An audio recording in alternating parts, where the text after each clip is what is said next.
Docteur Louis Fouché, quelle est la reprise du Covid dans les hôpitaux français actuellement? La première chose que je peux vous dire, juste parce qu'on va parler d'un sujet médical, c'est que j'ai pas de conflit d'intérêt ni avec l'industrie pharmaceutique, ni avec aucune instance gouvernementale, etc. Donc je touche pas d'argent. Tous les médecins devraient en Faites bien parler parce de... que on va forcément aborder des sujets qui touchent finalement à l'économie beaucoup plus qu'à la santé. Euh, Vous faites bien de le préciser, merci. ouais. Vous voyez effectivement dans les médias pour la plupart des Français qu'on vous parle de différents variants, le variant Fornax, Pyrola, le variant EG5, etc. Vous y comprenez plus rien et c'est volontaire en fait. Tout ça est anecdotique, ça n'a aucune importance, ça n'a aucun intérêt. Alors on peut faire docte et dire que il y a eu des mutations, Des voilà le sous-variants. EG5. Voilà, le variant Eris lui-même est une mutation F456L et 88% de sa population est fait par EG5.1. Bon, ça n'a aucune importance, ça n'a aucun intérêt pour vous. Le but est la question derrière, c'est plutôt quelle est l'ingénierie sociale qui est en branle, quel est le projet marketing qui est sous-tendu. Et donc Ce que moi je voulait vous dire invite à docteur, c'est que ces sous-variants dont on parle n'ont pas de dangerosité? Alors, c'est marrant parce que vous parlez comme les autres médias, finalement, c'est la double négation. On n'exclut pas encore qu'il serait peut-être pas terrible. Non, en fait, c'est variant bénin. Le variant Eris, il est bénin. Après, pour ce qui est de Fornax et de Pyrola, on n'en sait rien encore. Les données sont pas du tout assez avancées, mais c'est un variant bénin. En gros, c'est un rhume. Et vous avez aucune nécessité de savoir même que c'est Eris ou quelque autre. Vous n'avez pas de nécessité de faire un test en population générale pour du dépistage, parce que Pierre va peut-être nous l'expliquer, mais pas de test, pas de pandémie, pas de test, pas d'épidémie.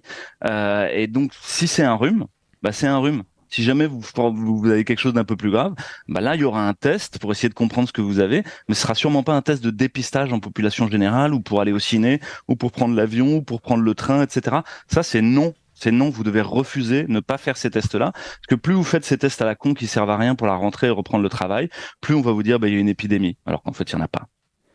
Alors, vous le disiez, c'est que on a affaire à un sous-variant de sous-variant, euh, et en plus, on n'a pas vraiment de comment dire, de données à part des hospitalisations qui reprennent. Ça aussi, c'est pour vous, c'est insignifiant? Ouais, c'est complètement insignifiant. Les hospitalisations reprennent toujours la rentrée, quoi qu'il arrive. Après, vous mettez le nom que vous voulez dessus. Ça n'est pas un problème. On est en train de sortir de l'été et de rentrer doucement dans l'automne et l'hiver. Il y a une variation des rythmes circadiens, de la quantité de lumière, de la température. Le niveau de stress augmente. Vous retrouvez tous vos projets de la rentrée, etc.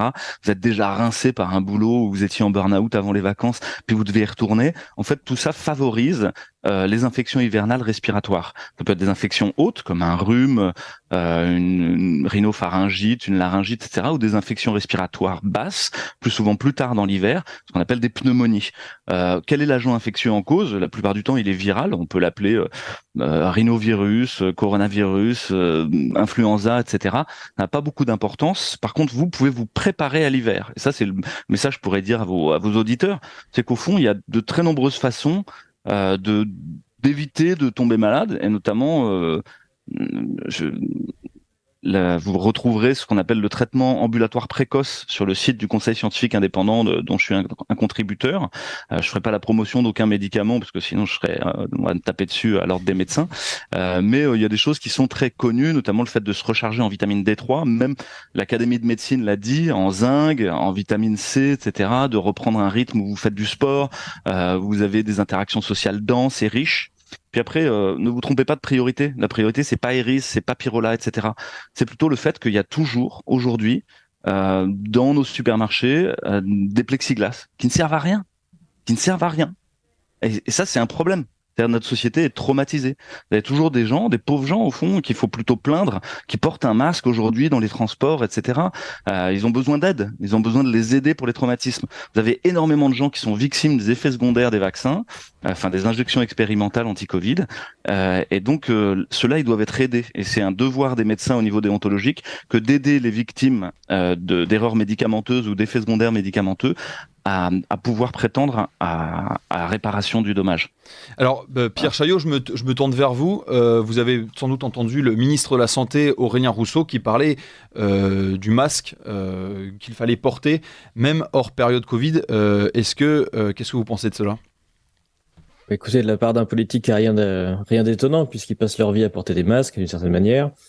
Donc non, il se passe rigoureusement rien. Bon, je vais rebondir sur ce qu'a dit Louis. Il se passe absolument rien actuellement, mais si on reprend les chiffres officiels, ce qui était l'objectif de mon livre, et qu'on rappelle ce qui s'est passé, il s'est absolument jamais rien passé qui permette de justifier la psychose qu'on a vécue pendant 3 ans, hein. Vous avez parlé des hospitalisations. Je rappelle que même en 2020, le total des hospitalisations estampillées Covid-19, et je dis bien estampillées, c'était 2% sur l'année, qui a même parmi les plus grosses prétendues vagues qu'il y a eu, on n'a jamais eu de saturation hospitalière d'aucune sorte, due à aucun code Covid-19 en tout cas. Voilà, donc il faut remettre les pendules à l'heure, il faut arrêter de parler des variants, des sous-variants ou des choses qui ne font que mettre de la psychose dans la population. Ça ne fait que ça, puisque les gens ne savent pas très bien finalement de quoi il retourne, et il faut reparler des choses essentielles en médecine, c'est-à-dire les malades. Voilà. Et comme le disait Louis, ce qui est important, c'est voilà, de s'occuper des gens malades dans une population. Et quand on est en été, en fin d'été, il se passe pas grand-chose habituellement. C'est normal. Et les malades vont plutôt arriver quand il va recommencer à faire froid. C'est le cas tous les ans. C'est tout ce qui se passe. Voilà. Donc le fait de faire des choux gras sur des noms compliqués avec des variants, ça ne fait que faire peur aux gens et ça n'a pas d'autre utilité, ça n'a absolument aucune utilité médicale. Voilà, la seule chose qui intéresse normalement les médecins, ce sont les malades, et c'est bien de ça dont on ne parle jamais depuis Merci 3 ans. Pierre Chaillot. On revient sur